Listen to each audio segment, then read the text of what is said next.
Yo, welcome back to the TuVues podcast, man. We excited to be back with y'all today with a real good topic, very controversial topic that we want to bring to y'all, man. We're excited to be with y'all today to talk about this subject and enlighten everybody on what some current issues.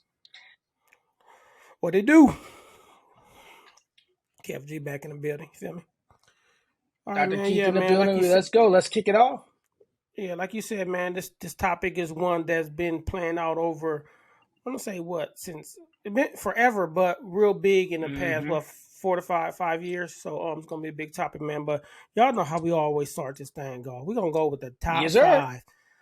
And I came up with this top five, man, because I believe wrestling is a grown man soap opera. So we're gonna go with the top five greatest wrestlers of all time.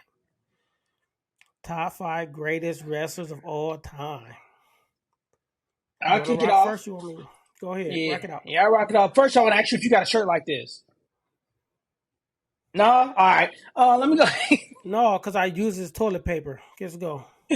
All right, let me kick it off. All right, so my top five wrestlers all time. I'm gonna go with Austin 316 as my number five.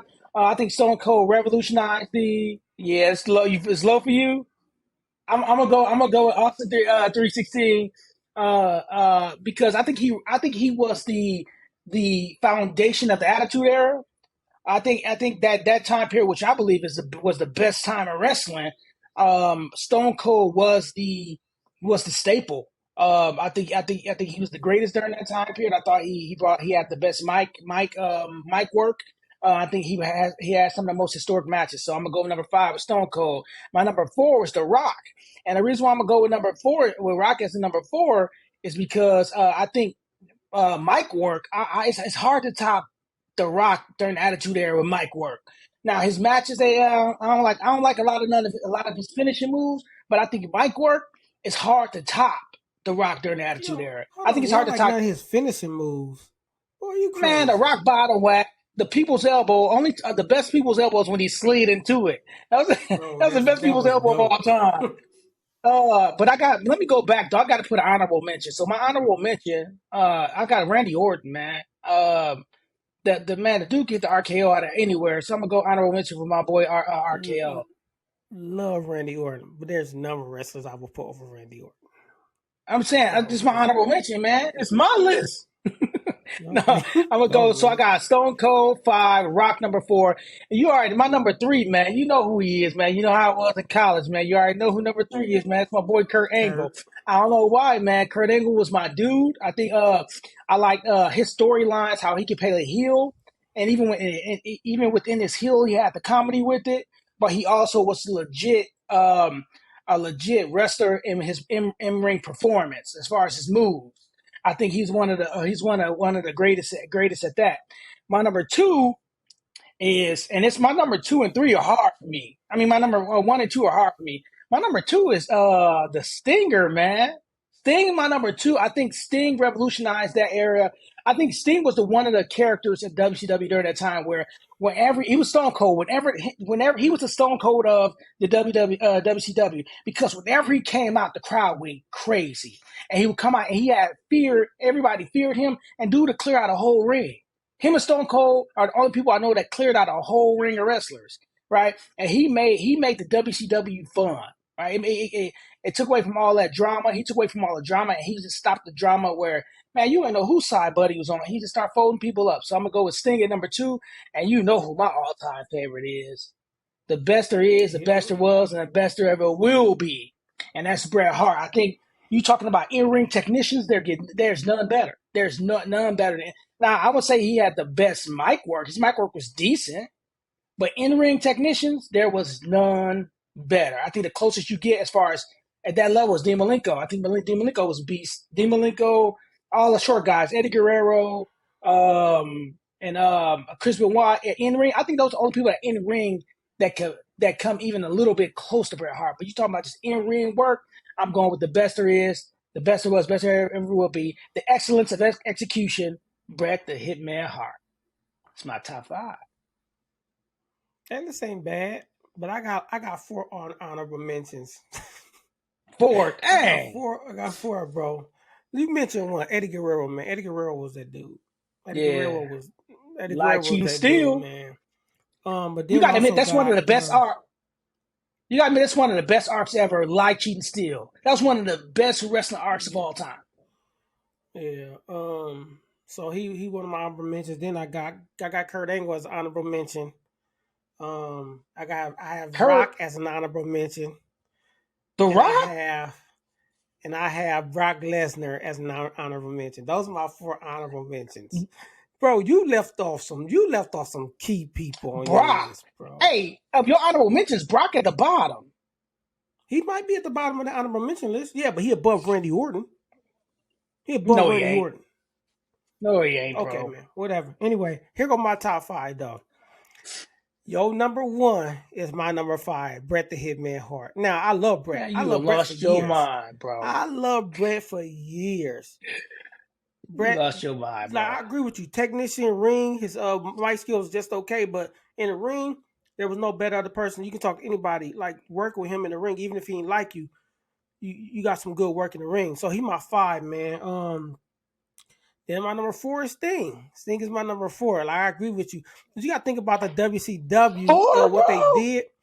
I'm gonna tell you what WWE did during the Attitude Era to combat what WCW was doing NWO. They mimicked it, right? So you had a faction that was dominating. So what did the WWE do? They created Degeneration X. You had a person like an anti-villain, an anti-hero like Sting. What they create? Stone Cold, right? You had like the Ric Flairs and all that. Who they create? Rock, right? So all they did in the Attitude Era to beat them was mimic what WCW did. I was watching the NWO story last night. So anyway, Sting is my four. My three. Man, I'm Triple H, sorry. anywhere you listen, No, punching I'm you, sorry. bro. I'm sorry. I messed up. So Brett is my four. I mean, Brett is my five. Stone Cold is my four. Stone Cold Bro, is my if four. Triple H is on I your list, love I'm Stone punching you, Cold, bro. bro. Hold on, man. Stone Cold is my four. Sting is my three. Sting is my three. Right? Okay, Sting is my three. My number two is The Undertaker. How can you not have The Undertaker Okay. on your list? Okay, so He's let the me explain that. Let me explain that. So Undertaker is one of the greatest of all time, and he would be one of my honorable mentions. I probably would put him over Randy Orton, right? But I think my five had a greater impact. I don't think Except for maybe Kurt Angle. I just like Kurt Angle, man. do I need to tell the story of when the Undertaker was rising out top of that screen and you broke our antique table because you were scared of it? Do I need to tell that story?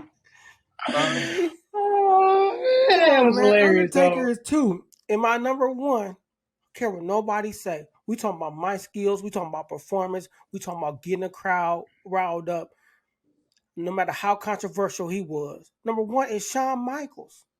Shawn Nah, Michaels is man. the greatest wrestler of the. He's the greatest entertainer of all time. There is Bro, nobody on this list is a better entertainer than Shawn Michaels. The Rock! The Rock is a better entertainer You than Shawn you Michaels. think the Rock is sack? You think the Rock was better at entertaining a crowd than? I'm not talking about mic skills. I'm talking about Absolutely. all around wrestling ability, flying high. Absolutely. No, ain't no way, bro. Ain't no Absolutely. way. No way. He number two. Absolutely. Rock is number two as the best entertainer. Shawn Michaels is the best wrestling entertainer of all time. Absolutely. Man, Shawn Michaels, bro. I would put Ric Flair as a better entertainer than Shawn Michaels. You don't lost your mind. You done lost your mind. Bro, Sean, our bro. truth, our truth is a better That's entertainer my than Shawn dude. Michaels. Our Truth, my dude. I love Our Truth, man. Our Truth, my dude. Yeah, that's the guy, man. All right, so Yeah, that's but my top your five, list man. all Sean, right, my man. boy. Yeah. It's hard to make a bad wrestling list, man, because so many people have done great things. Like if you threw Hulk Hogan on there, somebody like you can't get mad at some of those. Like you threw Ric Flair on there, Hulk Hogan, some of those big time names, you can get mad at that. I Yeah. mean, you But you it's just just couldn't. you you couldn't, but I just think even though I would say they are the foundation, right? Because that's what we grew up on. We grew Mm. up on the Hulk Hogan Ultimate Warriors. They are definitely foundation. They will be legends. They are heroes. But it's just something that happened in that Attitude Era that took wrestling to a whole nother level, man. That surpassed them, and they had to come along and join that. They realized like they got something going on during this, and they had to join Yeah. that. And that, I think they will always be our folk heroes. They will always be, you know, we always gonna remember what you're going to do. We always gonna talk like Macho Man. We always gonna talk like Hulk Hogan. We always gonna shake the ropes like Austin. Always gonna do that stuff. But man, the Attitude Era wrestlers, they Yeah, it changed the was a game, thing. man. It was a thing. Hey man, before we move on, man, one of the dopest things I ever seen before is Triple H versus the Ultimate Warrior. When that man pedigreed him, everybody thought it was always he pedigreed him. He popped right back up and start shaking Yeah, that was dope. through his pedigree, bro. That was dope though. But But yeah, but the that's the best but wrestling, man. the best in ring clear was at first I thought it was Sting. When Sting came on the bat and everybody knows side was on and he started whooping people. I used to think that was the best in ring clear. The best in ring clear is when Stone Cold came in and just stunned everybody. That's the best in ring clear. He stunned Yeah, everybody. He stunned about 20 people. I made a meme of that. So man, yeah, you can't go wrong with who you pick. You know, next time we do No. the top five top tag teams. I don't know who my number one is, but you can't go wrong with Oh who you yeah, pick with wrestlers, man. next time let's do tag team. Let's do top tag team. I know who you gonna go with. Yeah. The Michigan boys. It's cool though. Who? It's cool No, though.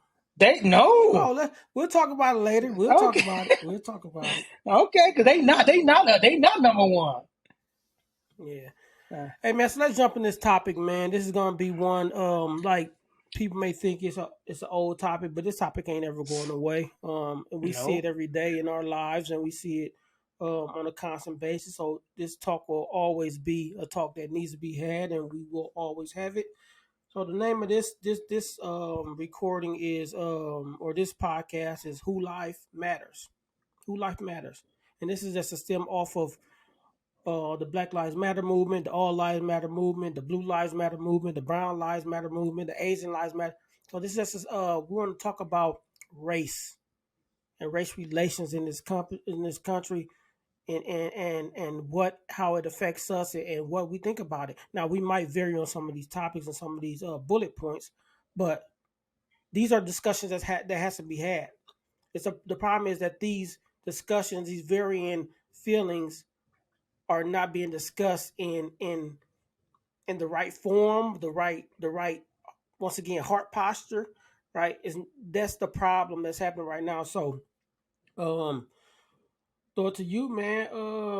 What's the history behind this thing, man? Why is there so much hate? Like, let's dive back and let's pull back the covers a little bit on this. No, yeah, let's also let's this is not a people I hate this term. People woke up and say, "Oh, it's too woke." This ain't about being woke or not woke. This ain't about none of that. This is trying to bring light to a systematic issue that we have in our country where where where hate has triumphed over love, right? This is about bringing shedding light to the different viewpoints and sides of the people of the aisles, per se, for lack of better terms.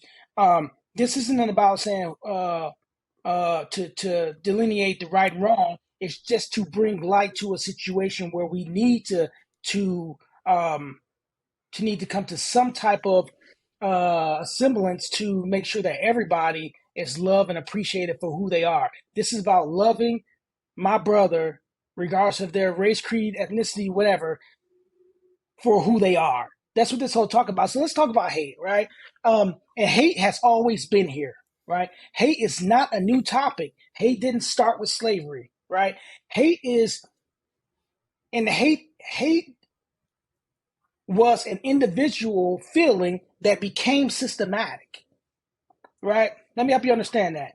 In order to have hate, right, I have to have this peace in my heart to not like something for what it is in its natural state, right?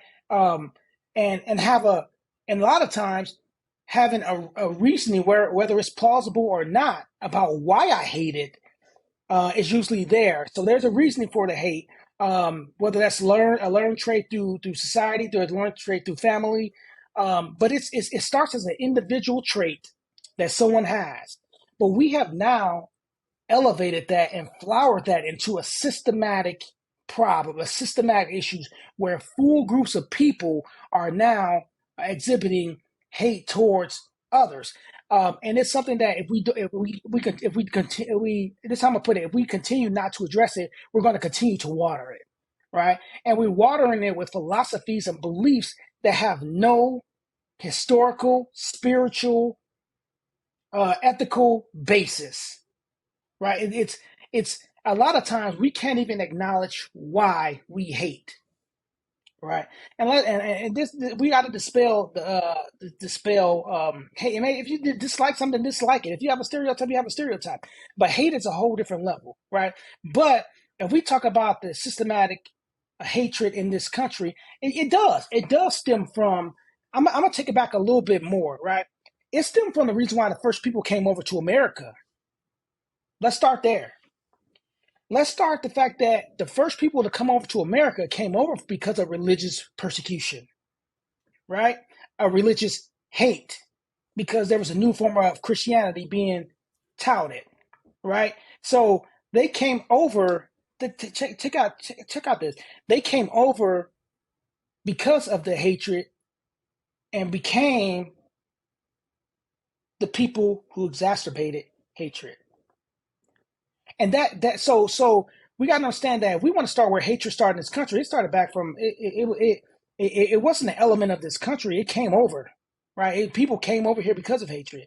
But you got to understand the major part of our hatred comes then from slavery and the devaluing of a people, right? We devalued a group of people on the coastal areas, not change the not coastal areas, mostly came from central interior Africa that were brought to the coast, and devalued them as subhuman and as simply as workhorses, right? So the foundation of the hatred in our country, even though it started with that first group of people that came over, the foundation of it comes from us.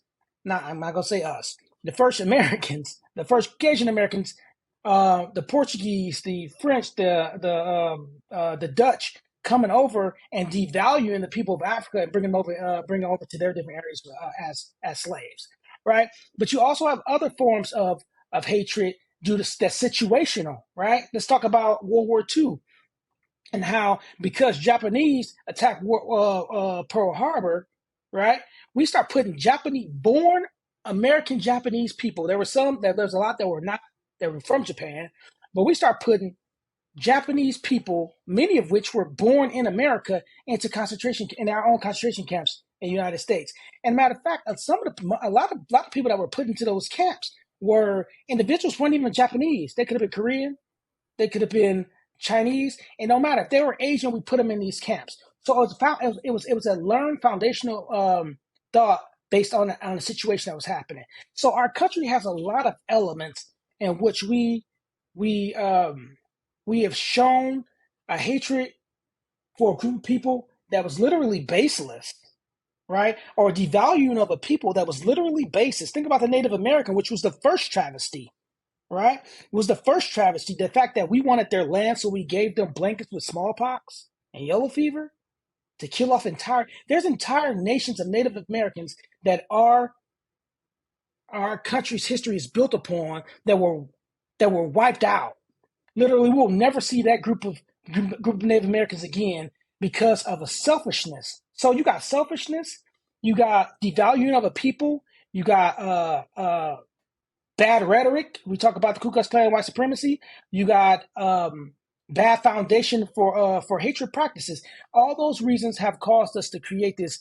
We call ourselves a melting pot, but we also created a melting pot of hatred throughout our country's history. And now we gotta sift through that and break that apart because we created this melting pot. And we stirred it all together to where a lot of hate groups don't even they just don't like anybody that's not them, right? Because they lump it all. I mean think about the white supremacists. They don't like white Catholics. I mean, it's we have some foundations of hatred that were bestowed in our country, but they're those are the points. Those are the points. It's the stereotypes that were founded under hatred, the greed, um, the valuing of a people, the bad rhetoric, the misinformation. that created a modge podge of hatred that, and that created a web of hatred that we're trying to untangle right now. That is so difficult, and that's why we do have all these terms that we're going to talk about today. Where we're going to talk about who lives matter. We have all those terms because we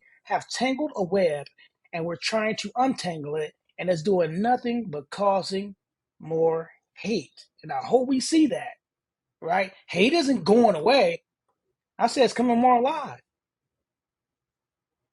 So I'm gonna push back on you. Uh huh. First I want to say, first thing I want to say is the problem with hate is that, well, not the problem with hate. Let me go here. The problem is we allow disagreements to become hate. We allow disagreements to be the soil for hate. We can't disagree with anything without somebody taking it a level up to where they start hating people, things, ideas, ideologies. But I'm pulling make it back a little more. You're saying that the hate came from people who was running from oppression and then created their own oppression here. But hate's deeper than that. Hate's so much deeper than that, right? Hate, and y'all gonna hear me talk about this on probably every podcast. Hate is a heart issue. Mm-hmm. Hate's a heart issue. You don't have to hate anybody just because you disagree. You don't have to want the worst for a certain person or certain people just because you disagree. But hate is more than just running away from fear and creating something. It's a heart issue. Cause for instance, Mm-hmm. those people could have left England or wherever they came from, the UK, and came here, Britain, and they could have came here and established this this new ideology, this new thing of freedom from tyranny and everybody equal, which they try to do right through articles and constitute.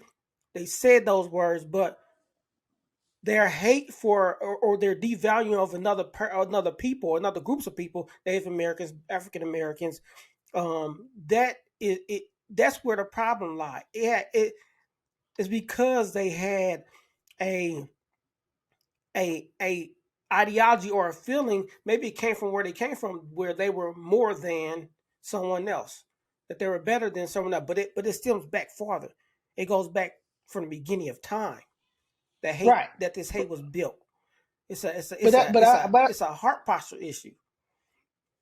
But that's the part I think you missed at the beginning. That's what I said. I said hate in its instant. And my first statement was my hate in its intent, infancy is here. It was a feeling of an. It's an individual. That's the first thing I said. That hate is an individual feeling that then becomes exacerbated. Right. And I want. So I want. Well, I think we're on the same level. It's a 100%. That is 100% correct. That's the first thing I said.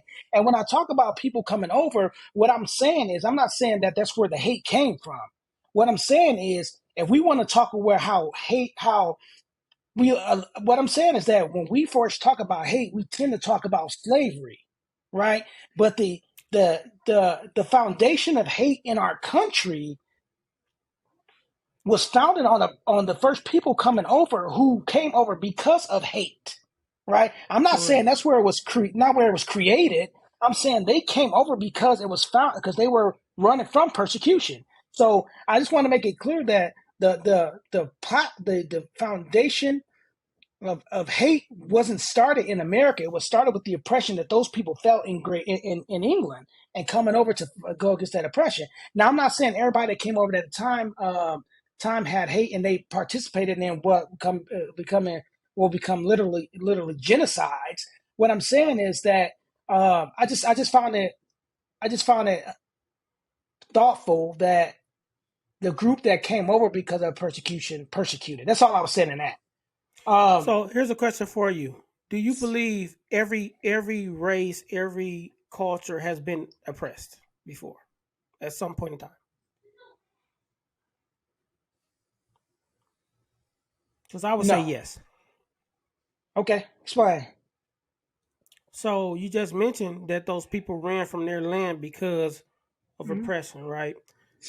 Mm-hmm. Israelites back in the day were oppressed by Egypt, and other in the Philistines, and who else? The Africans were oppressed by Spaniards and people of white descent from the European area. Indians from India were oppressed by Spaniards, and um, the Genghis Khan and those people in Asia conquered people and oppressed people. So I think everybody, every religion, not religion, every class of people has at one time been oppressed in some instance, right? So could that be that's where hate comes from once being oppressed? You just said the people in UK ran Eh, from that, they were oppressed, they ran from it to also begin to oppress, right? Can that be the line? Can that be the you issue? kind of answer. You kind of answered your question though. I don't think everybody has been oppressed because you said the difference. There's a difference between oppression and being conquered. And I'll explain what the difference is. Because just because you're being conquered doesn't mean you have to be oppressed. Now think about this: when Alexander the Great conquered Babylon, he didn't oppress those people. He named he named a town of Alexandria there, but he said y'all can continue. In fact, he married one of them. He said y'all can continue as y'all was. Right? He conquered and wanted to rule. But just because you conquer and want to extend your lands doesn't necessarily mean oppression. Now, what? Go ahead. But wait though, just because he said they can live their normal, be have their gods, and doesn't mean they weren't under their rule. They couldn't do No, certain no, right. things. 100%. They were under the rule, That's but we got to oppression. define what. No, oppression literally is subject to harsh authoritarian treatment. That is the definition of oppression. So we got to clear that up, right? We got to clear up if we going by. I'm looking at the literal term for oppression, right? Do I think people were ruled over? Yes. Do I think most cultures had some type of rule because we come from a society and an ancient history where people were conquered. But It's this it's where I it's put this. true. But I want to go back to your first topic, or your first thing. You said that people came from the British Mhm. people came down here. Were they oppressed by your definition of oppression?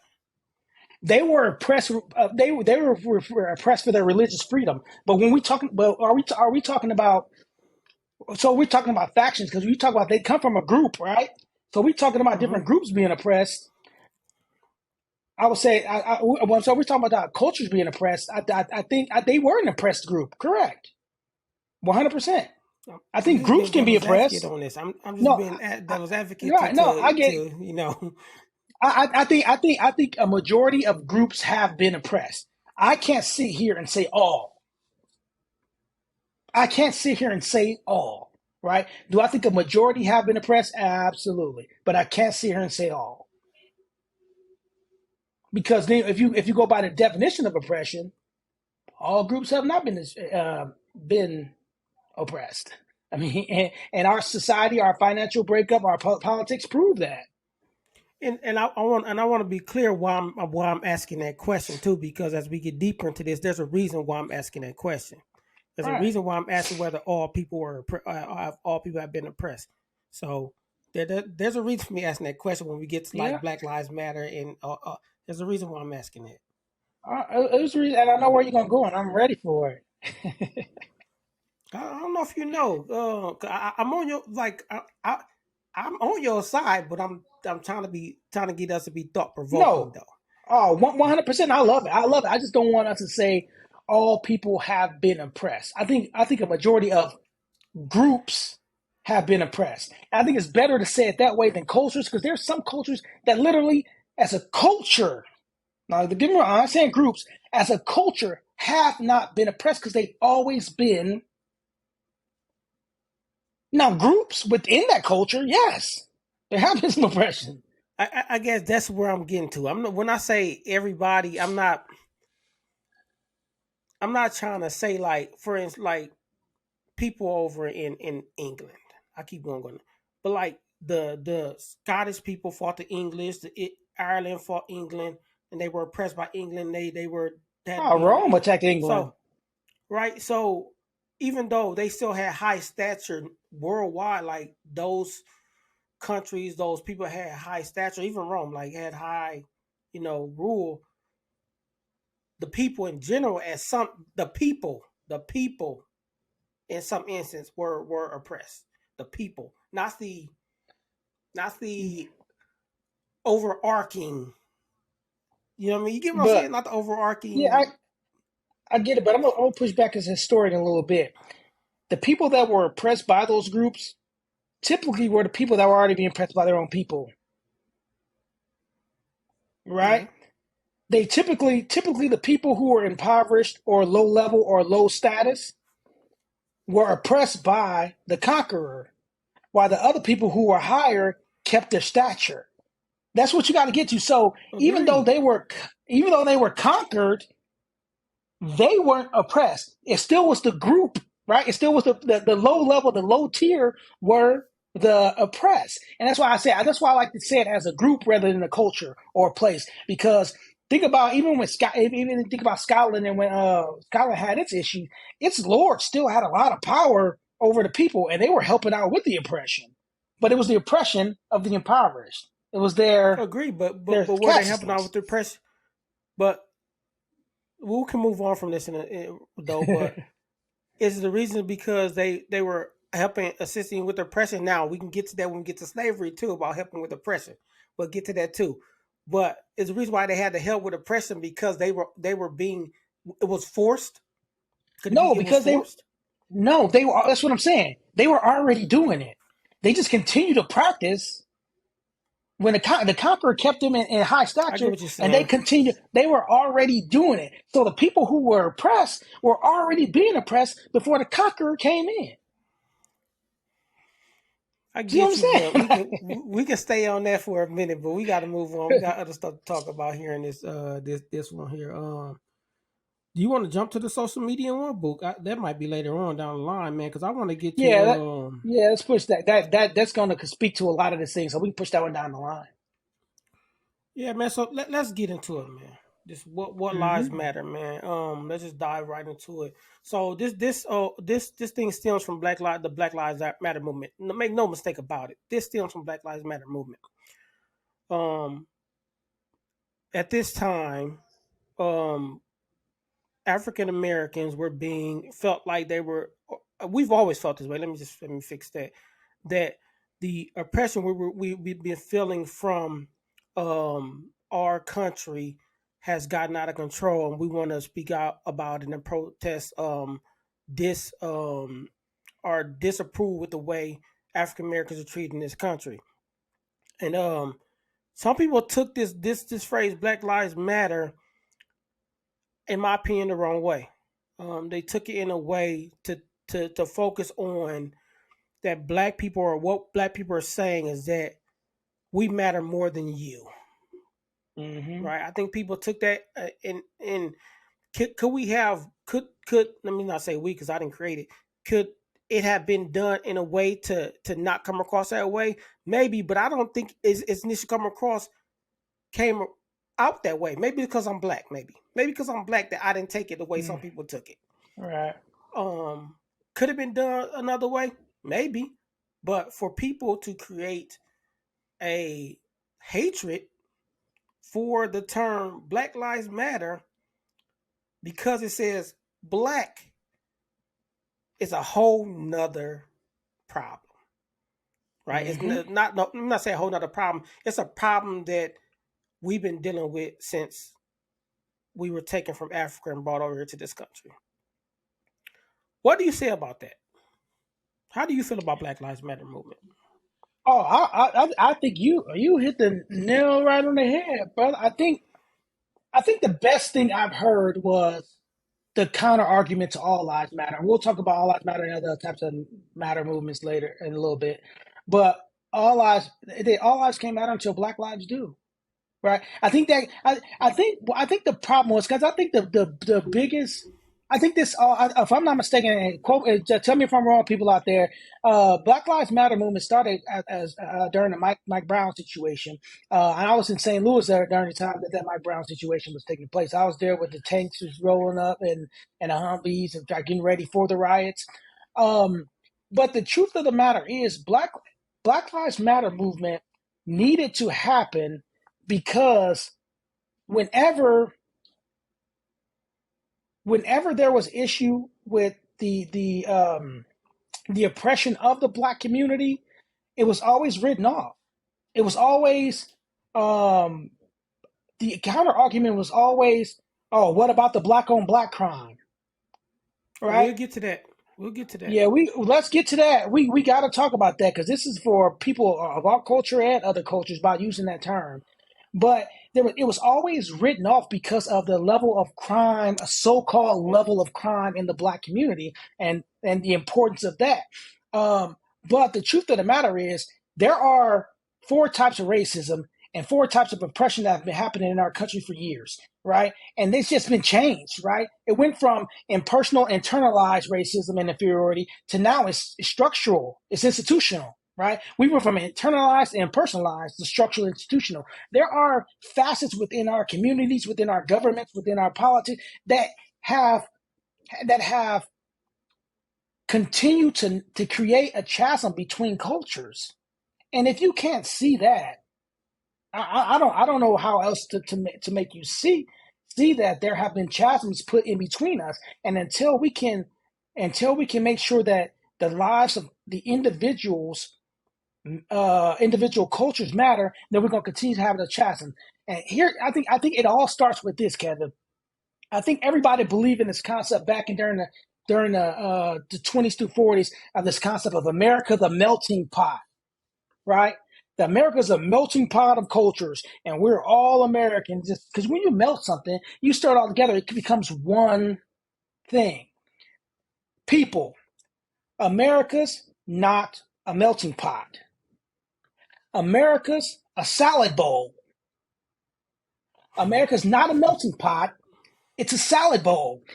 Even though all the salad, you're going to eat all pieces of salad together, right? It's all the same thing. It's your one Caesar salad. It's your one chef salad. It's a chef salad. So it's all American.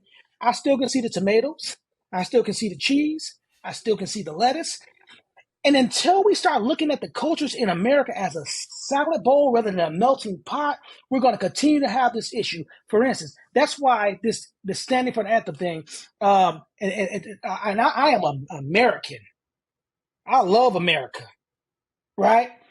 But the truth of the matter is, America was built on acknowledging differences and freedoms and liberties, right?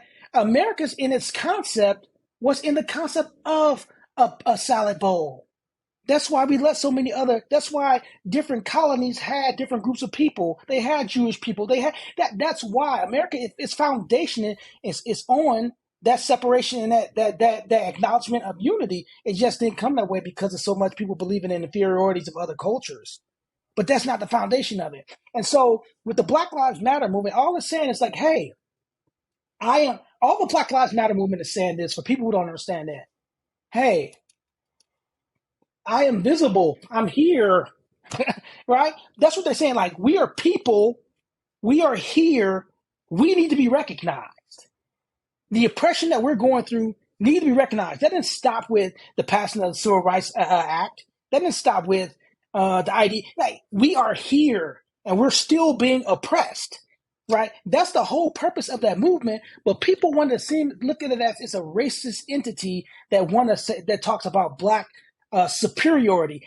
Black Lives Matter is not saying black is superior. That's not what it's saying. And I think that's how a lot So, of people are taking it.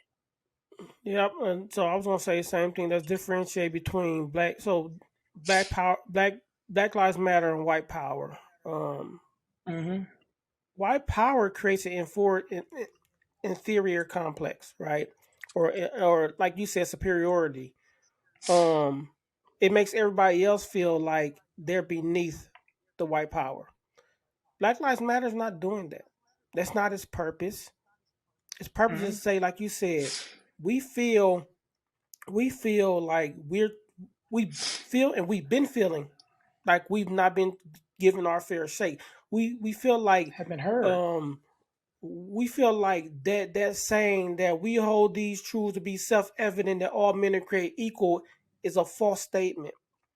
We're letting you know that the foundation of what this country was built on, we as a country are not living under that because we African Americans are still feeling the oppression, and we're still feeling the hatred from not just white people, but the government, and so many other facets of this thing, the police. There's so many other facets that we are still feeling oppressed, and we no longer want to feel oppressed.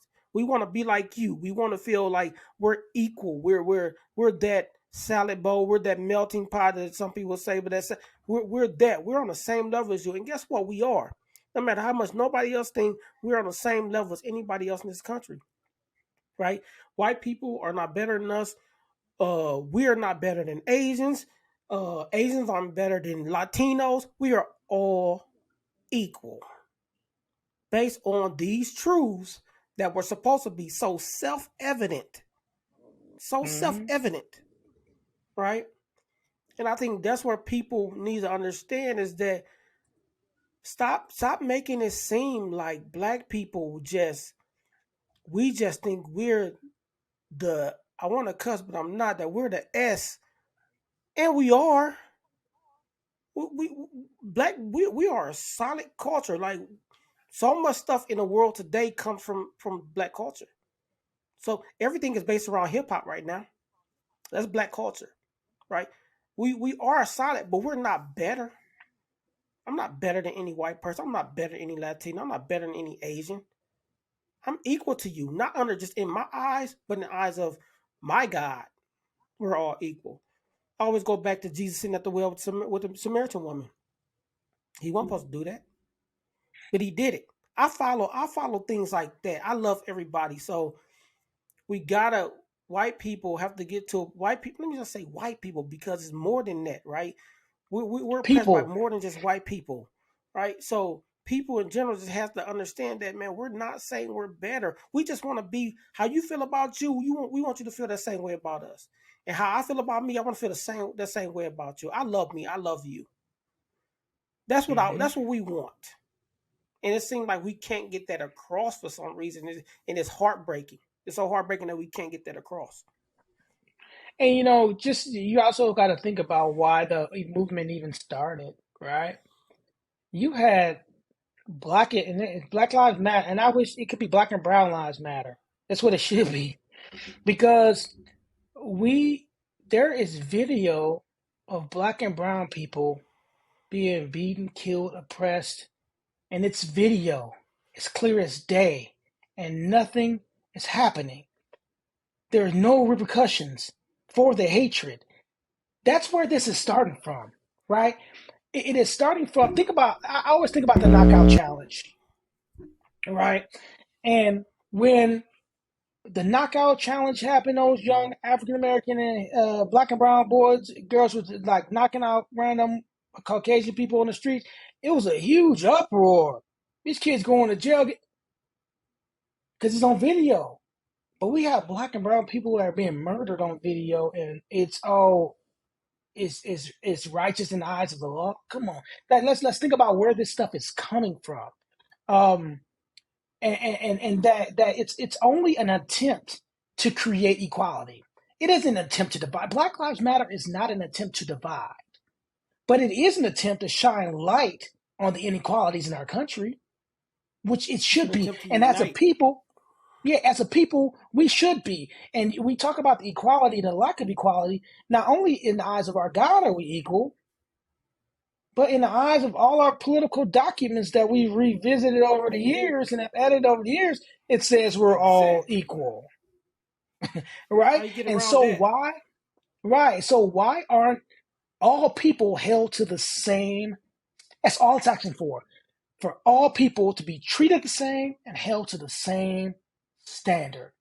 Not better, not more, not less, the same. And so many people look at BLM as more. It's not about more. It's that we're not getting the same. And and if you as a person don't recognize that, then that's a problem. Now, if you do see it and you see, oh, it is the same. Okay, fine, right? I'm not saying if you see. First of all, if you see that it's all the same, you probably got an issue. But if you say, if you look at a specific situation and you see how they're trying to balance it, Okay, but so often it's always seen as this element of you want more than what you deserve. No, we want what What we we deserve. what we deserve, not more. Just what? Give us the bare minimum and see how we thrive. I was asking. Our black and brown boys are being beat in the middle of the street and people are getting off scot free? Are being killed in this shit and people are getting off scot free? That's a problem, people. That's a problem. That's the only thing it was trying to bring to light. That's the only thing it was trying to bring to light. So so let's with that, and you talk about being beat in the street. Let's talk about real quickly. Blue Lives Matter. So, Yep. and the reason why I want to touch on Blue Lives Matter is I don't know, people.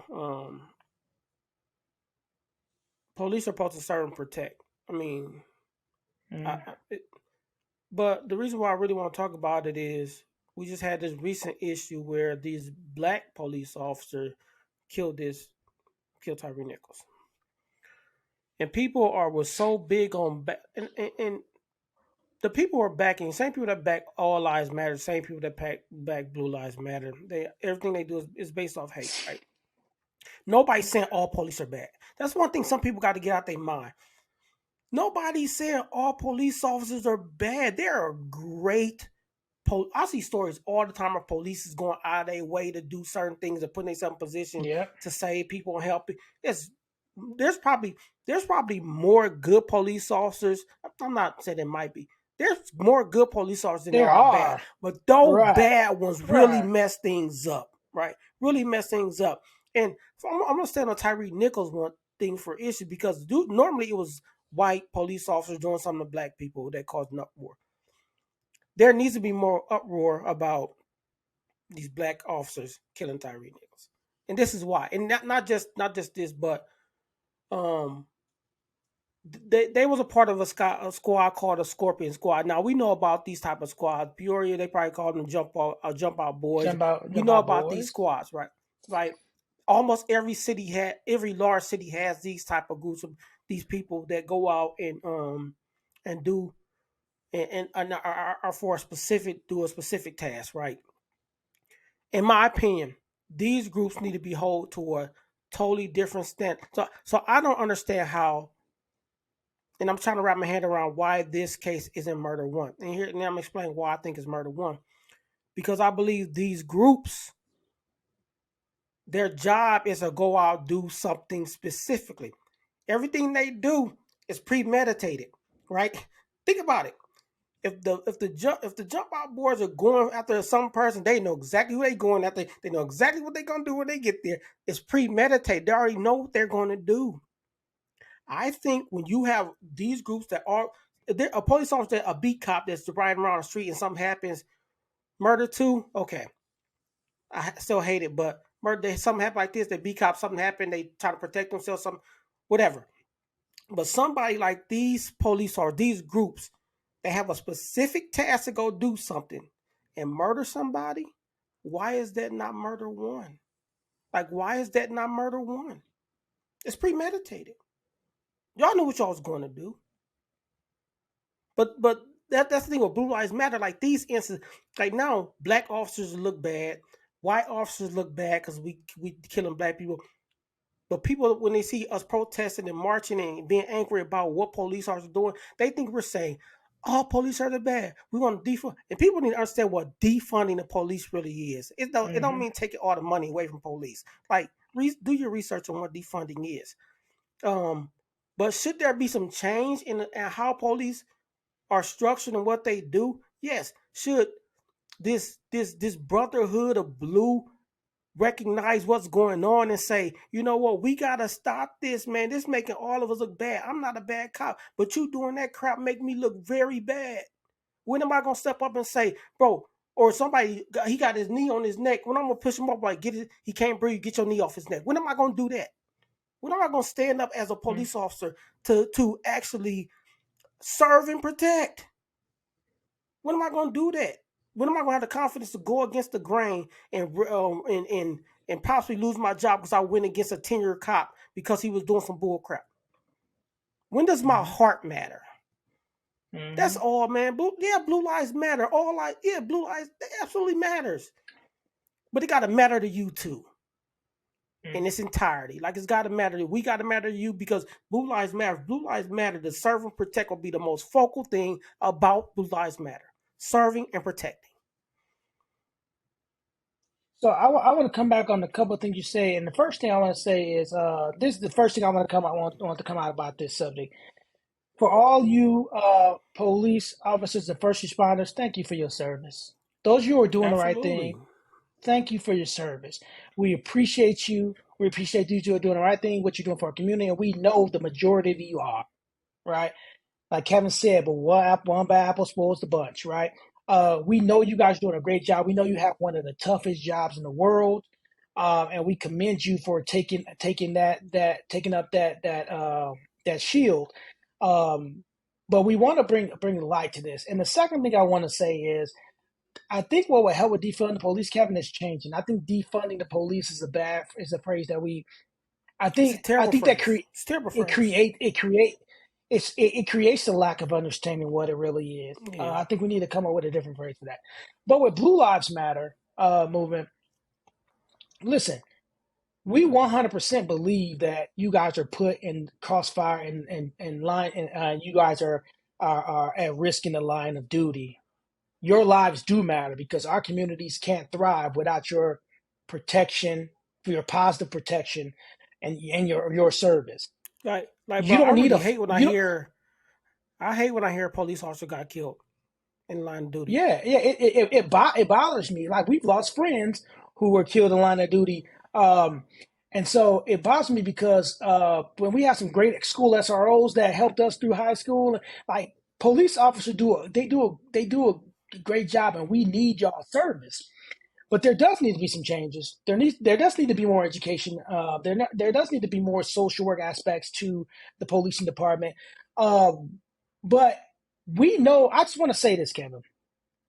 We know that y'all lives matter and are important and are just as important because you guys are more in the line thread our line of fire than we are. You don't need a saying or a flag for us to know that, right? The problem is that we needed a saying, right? Like that's the only time it became public and became in the eyes when they created a saying. Your value is noted. The problem is ours hasn't been for years. And that's Centuries. what we want. That's what we want people to understand. Ours hasn't been for years. The truth of the matter is, and my brothers in blue may feel some way about this, but I'm gonna say it. Your code of blue, your brotherhood, your blue brotherhood, your codes should not supersede your humanity. Period. Agreed. Agreed. Period. For those men, for Tyreek Nichols to be getting beat and another man to run up and kick him in his face, or the people who stepped by and watched, or the one man who wasn't on George Floyd's neck. He was actually standing up talking to the crowd to not say anything. Your code should not supersede your humanity. That goes for police officers. That goes for fraternities, sororities. That go any group. Your group status, your group fundamentals should not supersede your humanity, right? Also, and on another note, I want to say about the flags, right? You see, what Black Lives Matter created their movement, they had the movement, they had a specific flag they had. One thing that Black Lives Matter didn't do was break the flag code, right? If we're going to stand on the flag code, let's stand on the flag code, right? And those Blue Lives Matter, all those other matters flags that are in the American flag stances are disrespectful to our U.S. flag code, right? So have your stance, right? But let's hold everybody accountable to all the same expectations. I think if we're going to hold people accountable to the flag code, we should hold everybody, including people who protect and serve us. But we honor and respect y'all. You don't need a Blue Lives Matter saying or philosophy. You don't need that. And I think that was done. to counteract the Black Lives Matter To counteract. It's just done to counteract. because because it was a belief that was just a fight against police brutality. But let me help you understand something. Black Lives Matter is not a fight only against police brutality. It's a fight against the marginalization of a culture, whether that's through police, whether that's through government, whether that's Government. through politics, whether that's through community. It's about the marginalization of a group of people. This was not about strictly about police brutality, though it started based on videos of police brutality. This is way bigger than that. So you good guys, continue. We respect y'all. We love y'all. Thank y'all for y'all service. We need y'all to point out the ones who ain't doing right. That's We what needs need to y'all. happen. We need y'all to point them out. We need y'all to be vocal and fight back. We need our politicians to be vocal and fight back against legislation that is not in the best benefit of Black and brown people. We need people to see the lack of equality in various instances and try to build equality in those areas. That's what this movement is about. It's not about only police brutality, even though that is a part of it. So we respect y'all work, but your code of blue cannot supersede your humanity. That's simple for me. 100%. 100% agree, man. Now let's get into one topic. Um, let's try to get into this topic, man, a little bit. Um, black on black crime. Let's talk about black on black crime. And black on black crime. I want to make this clear. Black on black crime started from repression. Um, Black on black crime started back in slavery. Black on black crime worsened during the crack epidemic. Um, Black on black crime is even worse now with gang factions. But where do you stand on black crime? Because I got my feeling about it and how people use it and say it. I want to know your feeling first before I dive into mine. I love this topic because I'm gonna push back on you a little bit, and I'm just gonna say simply this: there's no such thing as black on black crime. There's absolutely no such thing as black on black crime. Let me say it again for those who don't get it. There is no such thing as black on black crime. Let me look in the camera. There Hold is on. no, and I'm explaining why. Let me explain why. Go ahead. I'm gonna let you finish, but I'm gonna, I'm gonna push back with something when you finish though. I got something to push Yes, back you a little can, bit and with. I'm gonna tell you why. Not really push back, but I got a question for you. I got a question for That's a good question. Right. Now, there's a lot of crime.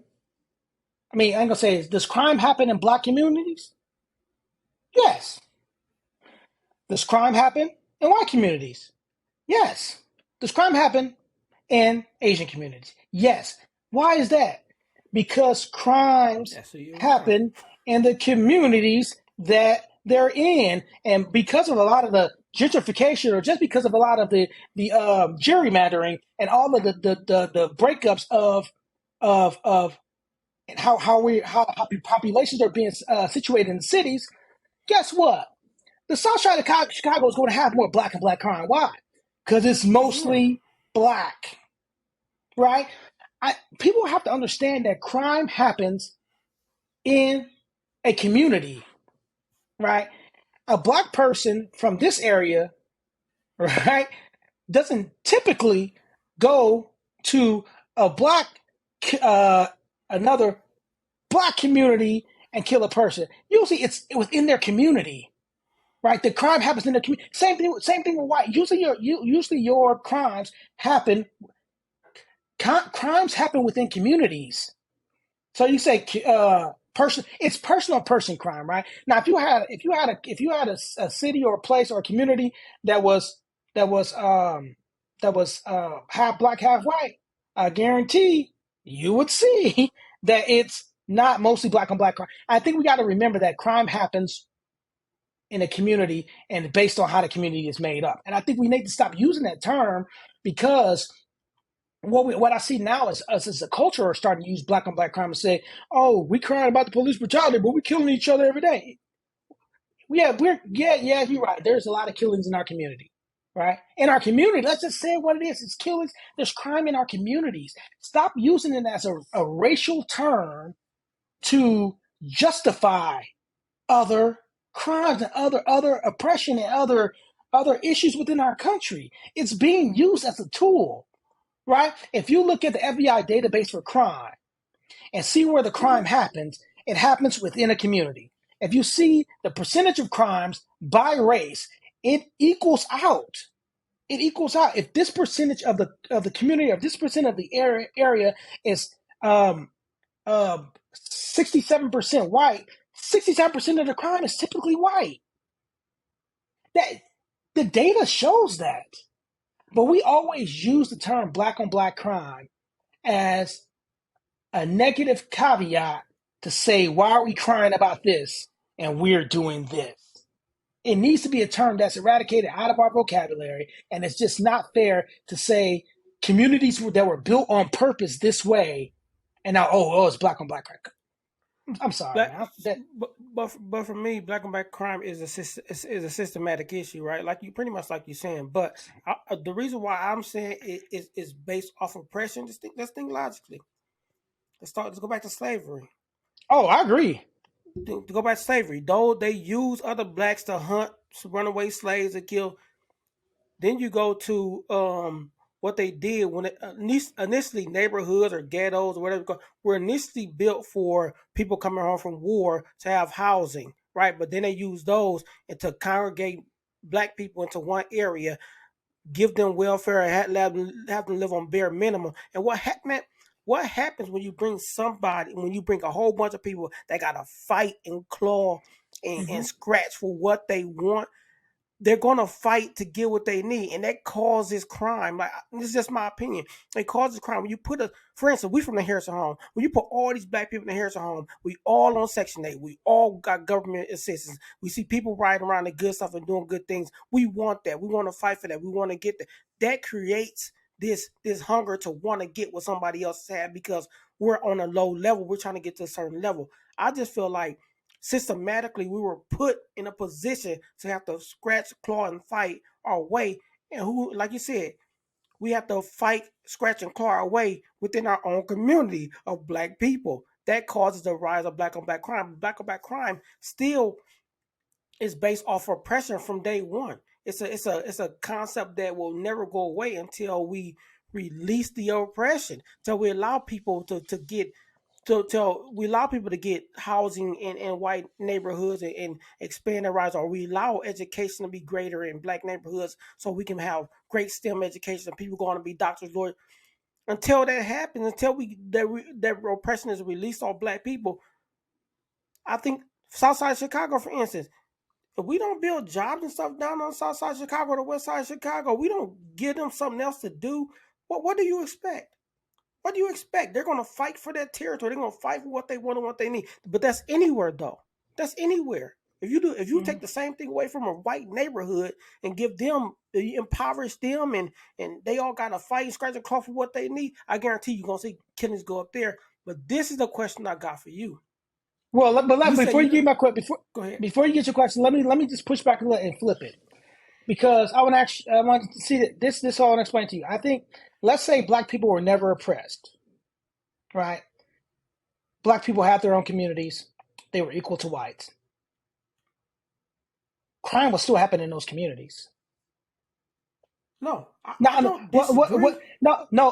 What reason why I'm saying that? Whatever reason why I'm saying that is that I just want to get back to the fact that it isn't a culture on culture crime though. It's a crimes happen where they happen, where you are. So if I'm in a all black neighborhood, the crime is probably going to be black on black. You see what I'm saying? That's all Yeah. I'm saying. Like, it's probably going to be that. So one thing for me is like I hate when somebody says when you talk about these topics and a person not of black descent or African American descent says what about black on black crime. I hate when that's said. And Um when black people say it. because because in my opinion, and I shouldn't think this way, but in my opinion, that's something that we gotta rectify. That's not something Mhm. you can use as a mechanism to And that's say what I'm saying. this devalue this because of this, right? That's That's what I'm not something you can saying. use that for. But this is my pushback: African American, Black people, Asian people, brown people, people that are not white. We want people to stop saying that about us. Do we have to stop saying every time there's a school shooting? I bet you that's a white person. They always shooting up schools. Don't we have to stop doing that too? So I'm pretty sure the shooting just in Michigan was a black guy, right? Yeah. But I guarantee you, our thought process was, as a white, another white person done shot up a school. See, we want, and this I'm talking to black people. We want one thing, but we doing the opposite of what we want. We don't want black on black crime, but we're stereotyping the white people for certain things that they do. We got to be the difference. I'm not gonna categorize every shooting as a white person did it. Now, it's because when you see it, you go by what you see. Now, Yeah. you go by what you see. In my neighborhood, black on black crime, because I go by what I see. It's in my neighborhood. Like you said, it's a community issue. I think, and for this whole movement and these black on black and this Black Lives Matter and all these Asian Lives Matter, we have to, if we want to be valued as a people, we have to stop devaluing people, other people. Others. Yeah. We gotta stop devalue.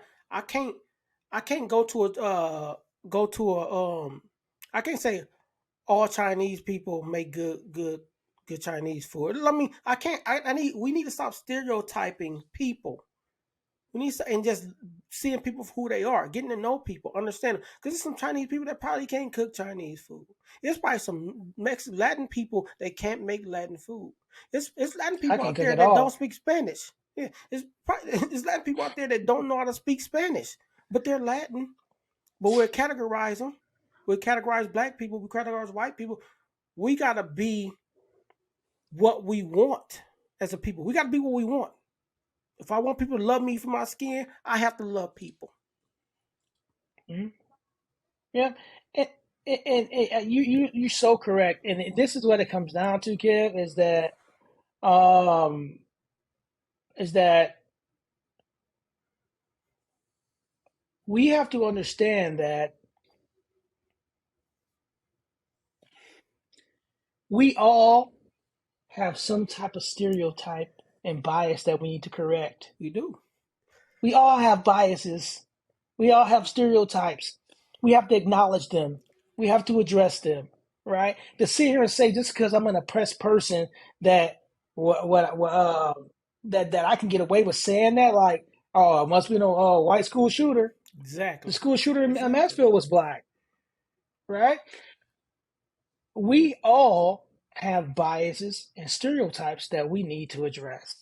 And until we get to that point as everybody, every culture, understanding that, we're gonna continue to have this merry-go-round of issues. We all have biases. We all have stereotypes. And I'll be lying to you if I sat up here and said I didn't. I mean, how many black people do you know probably uh, said, man, it was a shooting up in Michigan. He is black. That's our first thought. Not that, man, we're gonna pray for those families, Exactly. right? We have to recognize our own biases and stereotypes as well. We have to, but on a black on black crime, white on white crime, Asian on Asian crime, we need all those terms out of our vocabulary. Crime is crime, and Crime is crime. crime happens in communities, right? Crime is crime, but what we do is we take those terms to justify or attack something else. Black on black. Oh, we cry about black on black crime, police brutality. But what about black on black crime? Like, no, black on black crime is the issue. Well, I don't believe in black on black crime, but community crime is the issue. Police brutality is the issue. They both need to be dealt with, right? Stop using one to negate the other. They both need to be dealt with. And so often you'll see it all the time in the news, all black and black crime in the news. Another thing, media. Stop exacerbating those stereotypes too. Just gonna throw that out there for good measure. But we need to stop using those terms in general, in my opinion. Crime is crime. And Crime and happens in that's what this. communities. Yeah, I just want to say this real quick. The N word, man. Don't get me started on that. It should not be used by anybody. I use it sometimes. Anybody. I be trying to catch myself. It shouldn't be used by anybody, black or white. And we get mad when white people singing a rap song and they sing the song and they say the word. I'm tell you right now, and people gonna hate for what I'm about to say. I'm not gonna be mad at a white person that say the word within the rap lyrics. I'm not. I I'm not. am. You are. I understand, but I'm not. And the reason why is we give people we call it taking the word back. I don't want the word.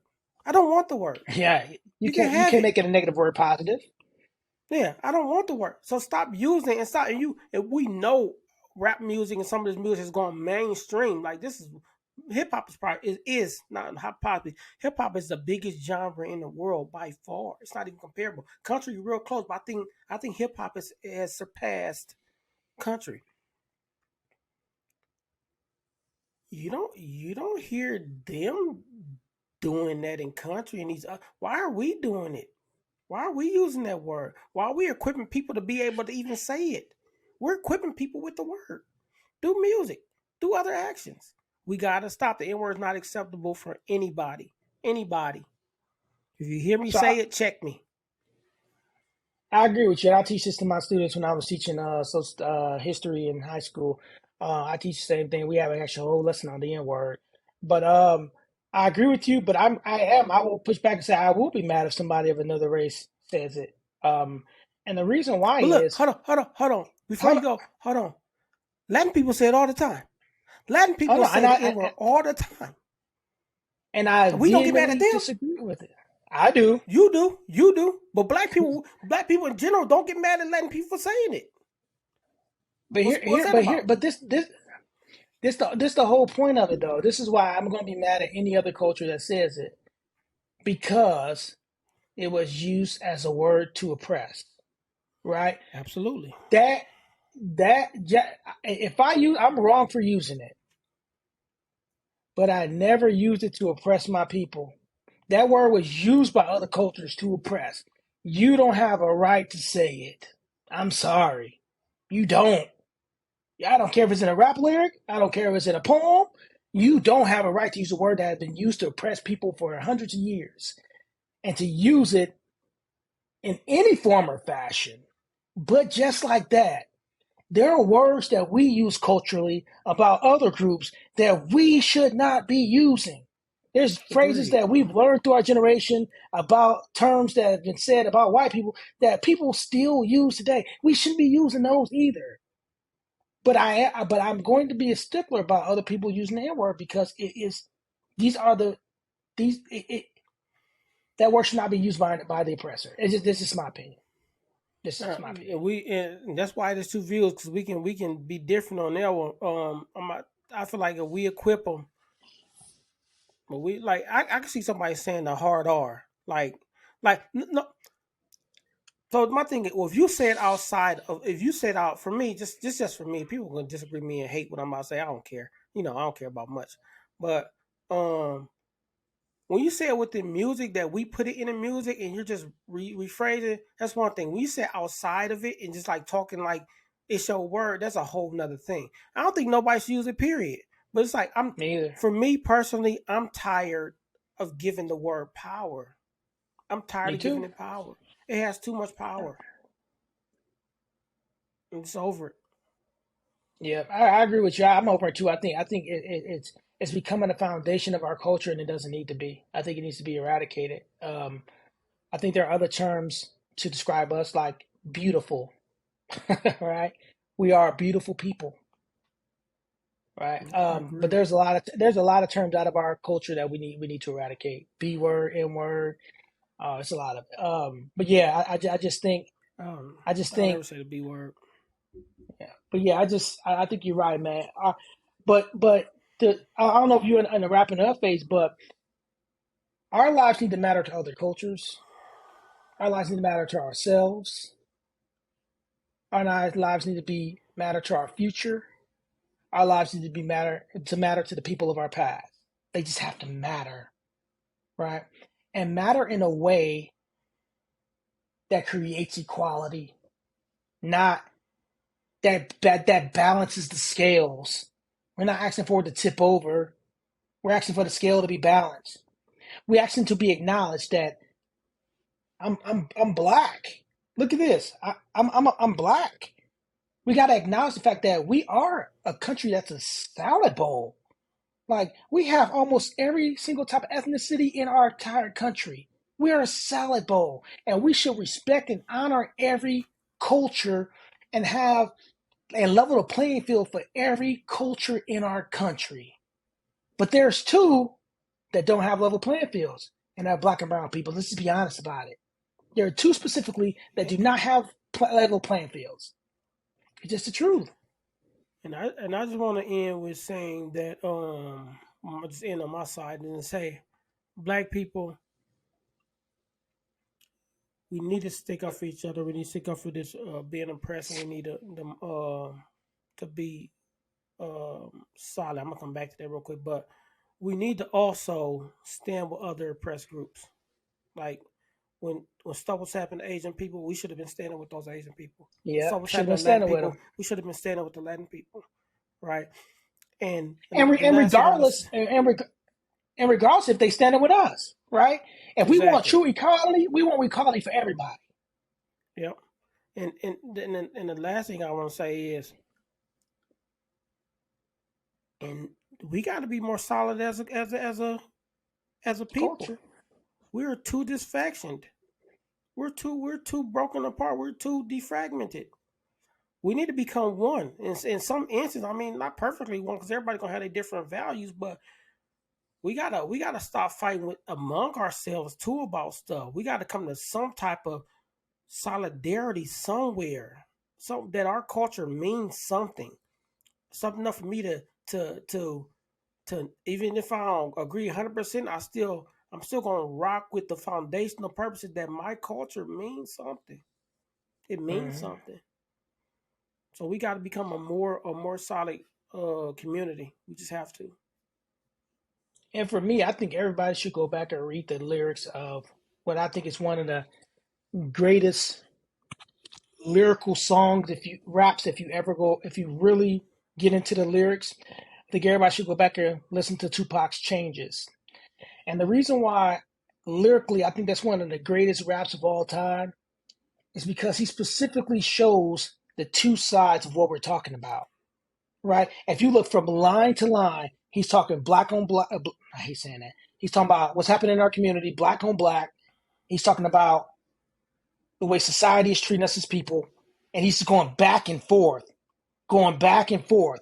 And if you really look into it, he's showing you there's two sides to this coin that needs to be addressed. There's two sides, and he goes back and forth. If you look at those lyrics for what they are, Tupac is telling us, man, we got to address That's both why he sides one of of the the coin. greatest of all time. Greatest. And we have to start. And before his third verse, he says, "We as a people got to start eating right. We got." He start breaking it down. He stopped rapping and saying, "This is stuff we got to do to survive." Right? He's attacking it on both fronts: politics, community, and all the issues within it, and what we need to do to become a whole. And if we do that as a people, man, you know how strong we would be. Be a bond unbreakable. But let's do it. Let's Yeah. fight for equality of all, man. Let's level the playing field for all. That's what this is about. So what's the answer? All lives matter. You're absolutely right. That's the answer. But but until all lives matter, all lives don't matter. Until all Because lives all matter, all lives, lives don't you matter. so right. All lives can't matter until black ones do, until brown ones Can't do, until tell Native Americans Asian. do, until they can't. So when we get to the point where all lives truly matter, then we can We'll, use we'll that stand. phrase. We'll stand right there with you. All lives. We'll go out there and walk the streets with you and protest. All lives matter. But until then. Black Lives Mm-hmm. Matter, Asian Lives Matter, Brown Lives Matter, Native American Lives Matter, until it becomes all lives matter. All lives don't matter until all lives matter. Yeah. Preach. It's simple, man. Man, that's TuVues, man. Y'all know how we do it, man. This is a D one, man. Think about it, meditate on it, man. But just listen, man. Disagreements don't have to equal to hate. Disagreements don't have to equal to That's hate, man. right. Love each Yeah, other. we just Love each other, man. that's our point. And like you said it here, man, love conquers all, man. Um uh we're asking you to to see me. And if you ever heard this phrase before, Kev, I think it's so true. People like I don't see color. And somebody had my Maxine had the greatest response to that. When somebody told her I don't see color, she said, "Well, then you don't see me." The truth of the matter is, I'm a black man. I'm a black That's the first oppressed thing you man. see. First thing you see is that I'm a black man. So I if you don't love see my color, you skin. don't see me. I love this chocolate, Miss Boy. Look at all that chocolate. Man, get off this podcast, man. All right, man. That's TuVues. We out, man. Hit us up, messages. We don't care, man. No hate, all love, all love. Yeah, love y'all. See y'all next time.